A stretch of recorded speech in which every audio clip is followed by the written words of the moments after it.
بسم اللہ الرحمن الرحیم۔ السلام علیکم ورحمۃ اللہ وبرکاتہ۔ دوستو، یوں تو واقعہ کربلا کے اندر بہت سارے بدبخت ایسے تھے جنہوں نے اپنے اپنے حصے کی دوزخ کو ثواب سمجھ کر خوب جہنم سمیٹی۔ ان میں بہت سارے لوگ ایسے بھی تھے جنہوں نے رسول خدا کی یہ حدیث بھی سن رکھی تھی کہ حسن و حسین جنتی جوانوں کے سردار ہیں، مگر پھر بھی ان کو سمجھ نہ آئی۔ ان لوگوں نے رسول خدا کی یہ حدیث بھی سن رکھی تھی کہ حسین مجھ سے ہے اور میں حسین سے ہوں۔ وہ لوگ یہ بھی جانتے تھے کہ رسول خدا نے فرمایا، جس نے حسین سے محبت کی اس نے مجھ سے محبت کی، اور جس نے مجھ سے محبت کی اس نے اللہ سے محبت کی، جس نے حسین سے دشمنی کی اس نے مجھ سے دشمنی کی، اور جس نے مجھ سے دشمنی کی اس نے اللہ سے دشمنی کی۔ میدان کربلا میں جہاں اتنے سارے بدبختوں کا لنڈا بازار لگا ہوا تھا، وہیں ایک ایسا جوان بھی تھا جس نے اپنی زندگی کے آخری دن ہی صحیح مگر خود کو پہچان لیا، اور نہ صرف خود کو پہچانا بلکہ سارے راستے جس کی مشکلات میں اضافے کا سبب بنتا رہا اسے بھی پہچان لیا۔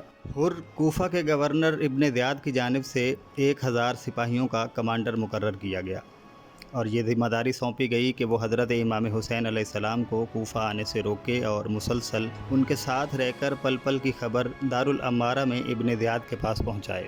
چونکہ حضرت امام حسین علیہ السلام کوفہ کی جانب بڑھ رہے تھے، اس لیے ابن زیاد کو خوف تھا کہ اگر وہ کوفہ پہنچ گئے تو عوام حضرت امام حسین کا ساتھ دیتے ہوئے بغاوت نہ کر دے۔ اس لیے یزیدی گورنر کی کوشش تھی کہ امام علی مقام کو کوفہ آنے سے پہلے ہی بیعت پر مجبور کیا جائے یا قتل کر دیا جائے۔ اس مقصد کے حصول کے لیے کوفہ کے چاروں اطراف لشکر بھیجے گئے جو حضرت امام حسین علیہ السلام کی تلاش میں تھے۔ انہی میں سے ایک لشکر حر کا بھی تھا۔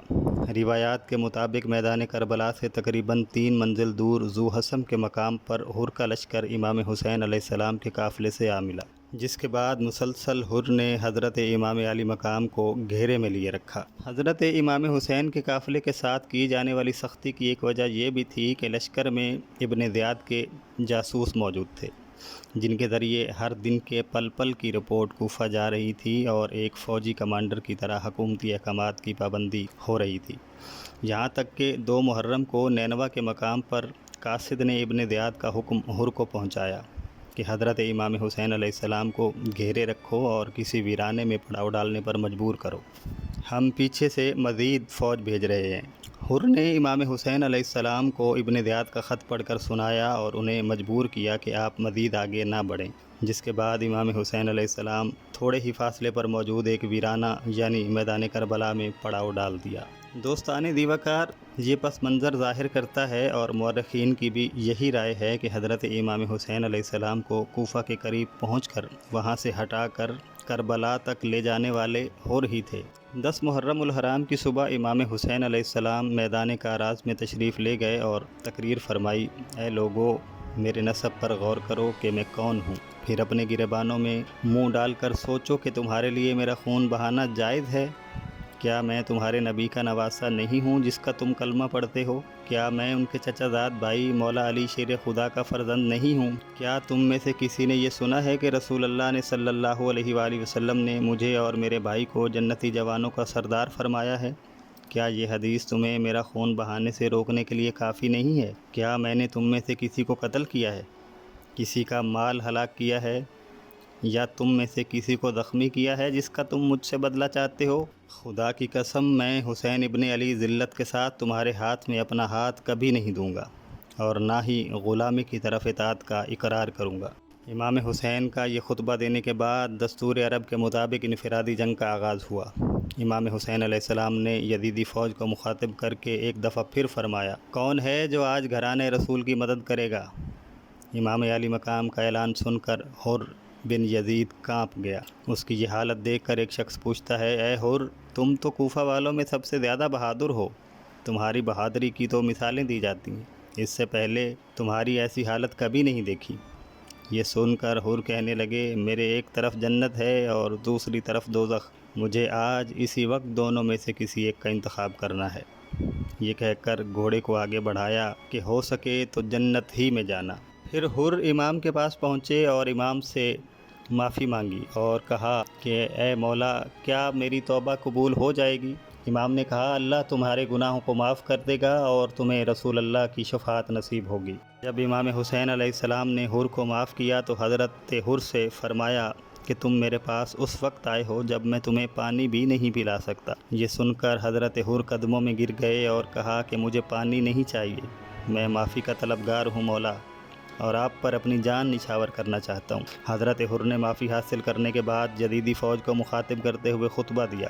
یزیدی فوج کو مخاطب کیا اور نہر فرات کی طرف اشارہ کرتے ہوئے کہا تم نے اس فرات کا پانی حسین ابن علی پر اور ان کے خاندان پر اور اصحاب پر بند کر دیا ہے، جس سے یہود و نصارہ اور مجوسی پانی پی رہے ہیں، جانور تک پانی پی رہے ہیں، لیکن ان کی پیاس، خاندان رسالت کی پیاس کا یہ عالم ہے کہ تشنگی نے انہیں بحال کر دیا ہے، پیاس نے ان کو نڈھال کر دیا ہے۔ تم نے محمد اور ان کے خاندان کی کیا پاسداری کی ہے؟ پیاس کے دن قیامت کے روز اللہ تمہیں سیراب نہ کرے۔ بس یہ سننا تھا کہ یزیدی فوج کے لشکر نے حضرت جناب حر رضی اللہ عنہ کی جانب تیر برسانے شروع کر دیے۔ اس موقع پر حضرت حر امام حسین کی خدمت میں حاضر ہوئے اور جنگ کی اجازت طلب کی۔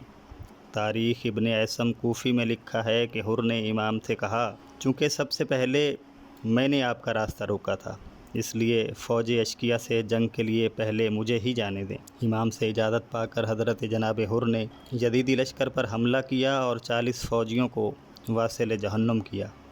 پھر پیادہ سپاہیوں نے مل کر حضرت حر پر حملہ کر دیا، جس کے نتیجے میں آپ زخمی ہوئے۔ کانوں اور پیشانی سے خون جاری ہوا۔ پیشانی کا زخم بہت زیادہ تکلیف دہ تھا، خون رک ہی نہیں رہا تھا۔ اس موقع پر حضرت امام حسین علیہ السلام نے حضرت حر کو تکلیف میں دیکھا تو ان کی تکلیف کو کم کرنے اور خون کو روکنے کے لیے اپنی مادر گرامی سلام اللہ علیہا کا خاص رومال پیشانی پر باندھا، جس کے بعد خون رکتے ہی حضرت جناب حر رضی اللہ عنہ شہادت سے سرفراز ہوئے۔ تمام شہدائے کربلا میں واحد حضرت حر ہیں جنہیں سیدہ فاطمہ الزہرا سلام اللہ علیہا کا رومال نصیب ہوا اور انہیں اسی حالت میں دفن کیا گیا۔ دوستان ذی وقار، حضرت حر کا محبت اہل بیت پر خاتمہ ہونا ان سے محبان اہل بیت کی والہانہ عقیدت کا سبب بنا۔ ساری زندگی اگر کوئی اہل بیت اطہار کی مخالفت کرتا رہے لیکن زندگی کے آخری دن معافی پا کر آل رسول صلی اللہ علیہ وآلہ وسلم پر اپنی جان نچھاور کر دے تو مومن اس کے قدموں کی خاک چومنا اپنے لیے سعادت سمجھتے ہیں، اور اگر ساری زندگی نیکیاں کرتا رہے لیکن خاتمہ اہل بیت کی دشمنی پر ہو تو ملعون ٹھہرتا ہے۔ یہی وجہ ہے کہ حضرت حر رضی اللہ عنہ نے صرف ایک دن عاشور کا، ایک دن وہ بھی شاید آدھا دن، حضرت امام علی مقام حسین